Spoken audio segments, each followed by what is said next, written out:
MLC Duvvada episode రోజుకో మలుపు తిరుగుతోంది. కారును ఢీకొట్టి ఆత్మహత్యాయత్నం చేసిన దివ్వెల మాధురిని పలాస నుంచి విశాఖ ఆసుపత్రికి తరలించారు. తలకు గాయం కావడంతో తీవ్రమైన నొప్పితో ఆమె బాధపడుతుంది. మాధురి కారు ప్రమాదంపై దర్యాప్తు చేస్తున్నామన్న పలాస డీఎస్పీ కేసు తీవ్రత దృష్ట్యా నిబంధనలకు అనుగుణంగానే ముందుకెళ్తున్నామని స్పష్టం చేశారు. ఎమ్మెల్సీ దువ్వాడ శ్రీనివాస్ వ్యవహారంలో ఆరోపణలు ఎదుర్కొంటున్న దివ్యెల మాధురి ఆత్మహత్యాయత్నం చేసింది. పలాస నుంచి కారులో బయలుదేరిన ఆమె లక్ష్మీపురం టోల్గేట్ దగ్గర ఆగి ఉన్న మరో కారును ఢీకొట్టింది. ఈ ఘటనలో తీవ్ర గాయాలైన మాధురికి పలాస ఆసుపత్రిలో చికిత్స అందించారు. అక్కడి నుంచి మెరుగైన వైద్యం కోసం విశాఖ తరలించారు. తలకు గాయం కావడంతో తీవ్రమైన నొప్పితో మాధురి బాధపడుతోంది. దువ్వాడ వాణ్ణి చేస్తున్న ఆరోపణలు భరించలేక చనిపోదామని అనుకున్నానని మాధురి చెబుతోంది.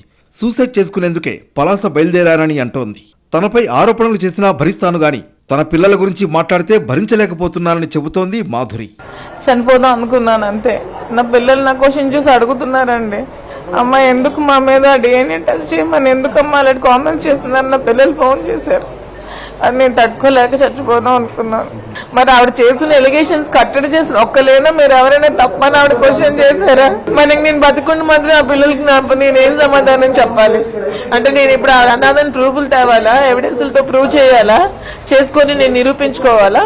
లేకపోతే ఇంకేం చేయాలి చెప్పండి మీరే. ఆ స్పోర్టివ్ అయినా ఎంత స్ట్రాంగ్ అయినా పిల్లలు అలా అడిగేసరికి నా మనసు తట్టుకోలేకపోయింది. చాలా స్ట్రాంగ్ గా ఉన్నాను మార్నింగ్ వరకు, మధ్యాహ్నం వరకు. కానీ పిల్లలు ఏ క్షణం అయితే ఫోన్ చేశారో అప్పుడైతే నేను తట్టుకోలేకపోతున్నానండి. మాధురి కారు ప్రమాదంపై దర్యాప్తు చేస్తున్నామని పలాస డీఎస్పీ చెప్పారు. యాక్సిడెంట్ కేసుల్లో కామన్ గా బ్రీత్ అనలైజ్ టెస్ట్ చేస్తామని తెలిపారు. కేసు తీవ్రత దృష్ట్యా నిబంధనలకు అనుగుణంగానే ముందుకు వెళుతున్నామని ఆయన చెప్పారు.